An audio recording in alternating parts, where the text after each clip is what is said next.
ખેડૂત સંઘર્ષ સમિતિ દ્વારા ખેડૂતોને સંબોધીને જાહેર કરવામાં આવેલી પત્રિકામાં કૃષિ ક્ષેત્રની હાલની સ્થિતિ અંગે ગંભીર ચિંતા વ્યક્ત કરવામાં આવી છે. સમિતિએ જણાવ્યું છે કે ખેડૂતોને પાકના યોગ્ય ભાવ, સહાય અને અન્ય મૂળભૂત પ્રશ્નોમાં સતત અન્યાય થઈ રહ્યો છે, જેના કારણે ખેડૂતો આર્થિક મુશ્કેલીઓનો સામનો કરી રહ્યા છે. પત્રિકામાં ખેડૂતોને સંગઠિત બની પોતાના અધિકારો માટે અવાજ ઉઠાવવાની અપીલ કરવામાં આવી છે.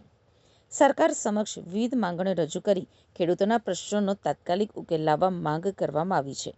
સાથે જ તમામ ખેડૂતોને આગામી આંદોલન અને કાર્યક્રમોમાં મોટી સંખ્યામાં જોડાઈ ખેડૂત એકતાનું પ્રદર્શન કરવા અનુરોધ કરવામાં આવ્યો હતો. અમે એક મુખ્ય માંગણી લઈને આવ્યા છે ખેડૂતો માટે. જે ખેડૂતો આજે આંદોલન કરી રહ્યા છે આખા ગુજરાતની અંદર, તો ખેડૂતોને આંદોલન કરવાની જરૂર ક્યારે પડી?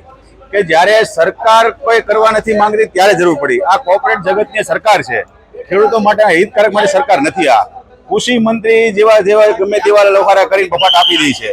કારણ કે જો ખેડૂતોને યોગ્ય વળતર મળ્યું હોત તો ખેડૂતોને આંદોલન કરવાની જરૂર ના પડી હોત. પોતાની માલિકીની જમીન ની અંદર કોઈ બિનકાયદેસર વીજ પ્રસાર થાય કે થાંભલે નાખી જાય તેનું વળતર ખેડૂતોને મળવું જોઈએ અને જરૂર મળવું જોઈએ. આ માટે ખેડૂતો બહાર આવ્યા છે તો એ ખોટું શું છે? એમાં કઈ પણ ખોટું છે ભાઈ? ખેડૂતો પોતાના હક માટે બહાર આવે, પોતાને જમીનની કોઈ યોગ્ય વળતર માંગે તો એમાં ખેડૂતો ખોટું કરી રહ્યા છે, સાચું કરી રહ્યા છે.